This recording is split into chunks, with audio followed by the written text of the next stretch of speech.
There's a type of person for whom everything is undertaken out of desire to achieve a goal. They prepare food in order to eat it, not just for the fun of being in the kitchen. They start a business in order to make money. They exercise in order to get in shape. I am sure that some of these people are very successful and they are certainly highly organized. But in my opinion, a person of truly strong character sees success as an adventure, not as a point with an estimated time of arrival. The latter approach to me is impatient thinking. Impatient thinking can lead a person into some very big mistakes. First of all, when you are always looking somewhere else, whether it's down the road or up toward the top of the mountain or off toward the left field fence, where you're hoping to hit that grand slam home run, when you're looking off in the distance like that, you often miss what's under your very own nose. That means the pleasure and fun of living which come in the here and now get overlooked for something that not only isn't here yet, but might never arrive. True patience is more than just a waiting game.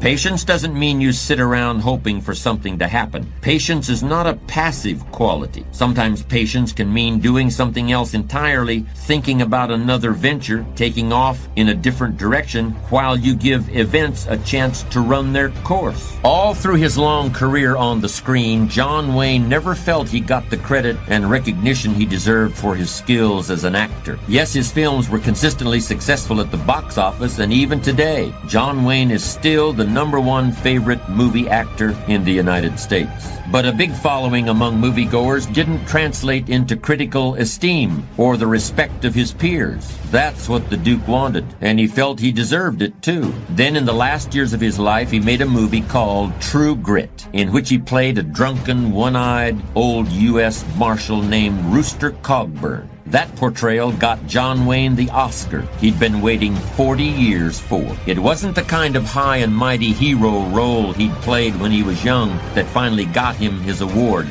but it was a role that he'd waited for all his life, and he didn't even know it was coming. A colleague of mine told me this story. He was traveling cross-country on a speaking tour and found himself delayed in Chicago while changing planes. In the first-class traveler's lounge, he fell into conversation with a gentleman who actually looked a bit like John Wayne during his True Grit period. And he was a little surprised to learn this gentleman was actually from New York City. And there was another surprise. Despite his rough-hewn appearance, this fellow traveler proved to be extremely soft-spoken. His favorite pastime was playing chess. But as he talked about his experiences in the construction business in New York City, he also demonstrated that he carried a big stick. His company had developed some of the most important commercial real estate in Manhattan. As successful people always do when they encounter other successful individuals, my colleague asked him how he'd done it. Well, he said, after I got my engineering degree, I spent some years getting hands-on experience in construction. I didn't want to be supervising people in any jobs that I didn't know how to do myself. Later on, when I started putting together my own projects, I had to deal with some pretty tough streetwise operators.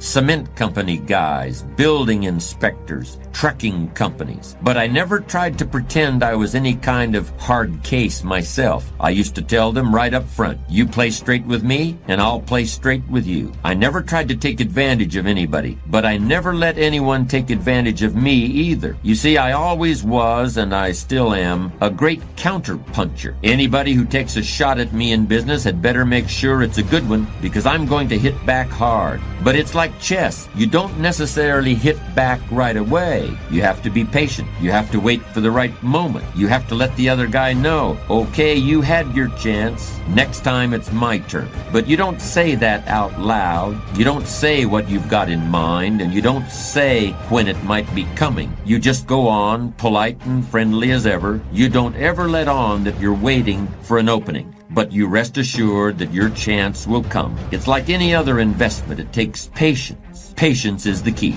Needless to say, those several hours between flights were both informative and enjoyable for my colleague, and we can all learn from this story. Don't concentrate on things you can't influence, like when the planes are going to take off. Instead, focus on things you can control, and when you meet somebody you can learn from, then learn everything you can while you've got the chance. You never know when you're going to come across a book or an article that will provide a piece of information that can transform your life. One thing is for sure, however, and I've said this many times, the book you don't read isn't going to help. And it's the same with meeting people. You never know who is going to be able to teach you exactly what you need to know. Even if you don't need to know it now, you might need to know it at some point in the future. That might not be for 15 years, but it might just be in 15 minutes. A number of years ago, there was a movie out. I think it was called Being There, and it was the story of a not very bright man who worked all his life as a gardener, but who through a series of comical coincidences became an advisor to the President of the United States. Now, whenever the President asked this gardener his opinion on anything, he would always answer in terms of what he knew, which of course was gardening. But the President wouldn't realize that he was talking about gardening at all. Instead, the President was sure he was speaking in metaphors and allegories, that he was making wise analogies between the world of nature and the world of human affairs. Now, I value straight speaking as much as the next man, maybe more than the next man, and I don't want to take up your time with figures of speech that might belong to a poem or a play or a movie.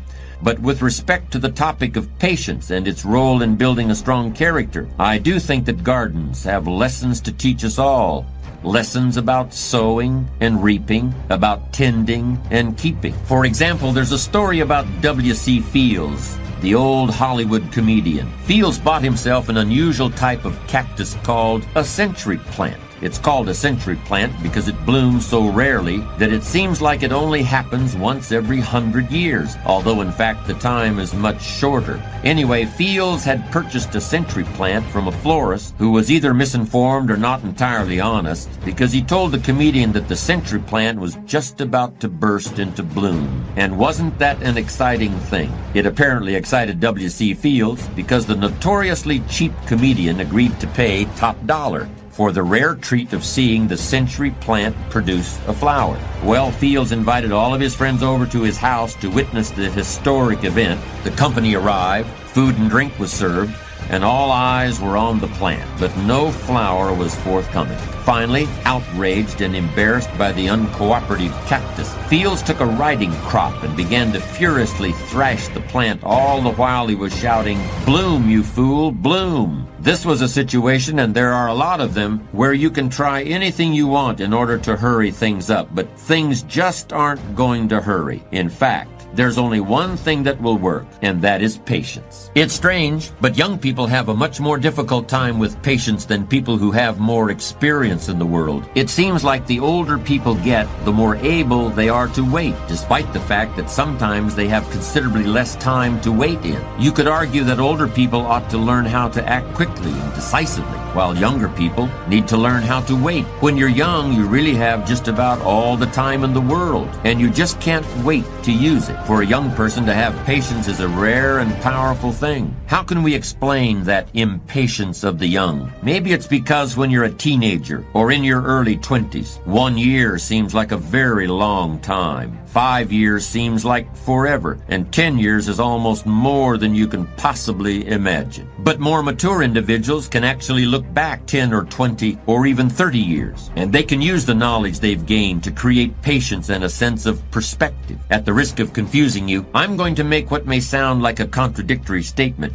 Here it is. A patient man is always richer than an impatient one, even if the patient man has less money. What do I mean by that statement? Well, riches and wealth can take other forms besides dollars and cents. Okay, that sounds good, so in what sense is the patient man richer? The actual answer is very simple. A patient man is always richer than the impatient one because the patient man can always afford to wait. The patient man is never desperate. The patient man has time to spare, while the man in a hurry is always on the verge of bankruptcy as far as time is concerned. In any situation you can think of, impatience is a source of weakness and fear, while patience is substance and strength. And here's another way that patience gives the person who has it an incalculable advantage over the person who doesn't, and gives him deeper insight into himself and others, which is a mark of great character. If you can only see the short term, if you can only think in terms of the here and now, then you are like a man with one eye. You can't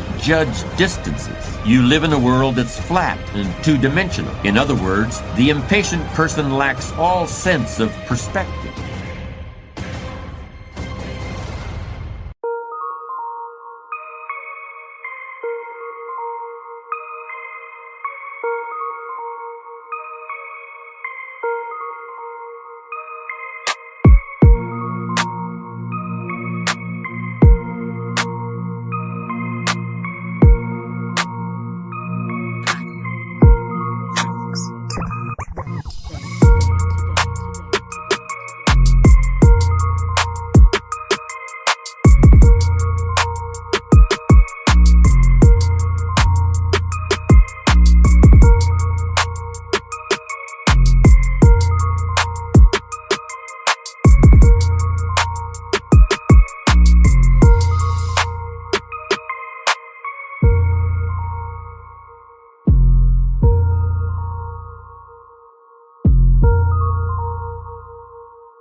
Today.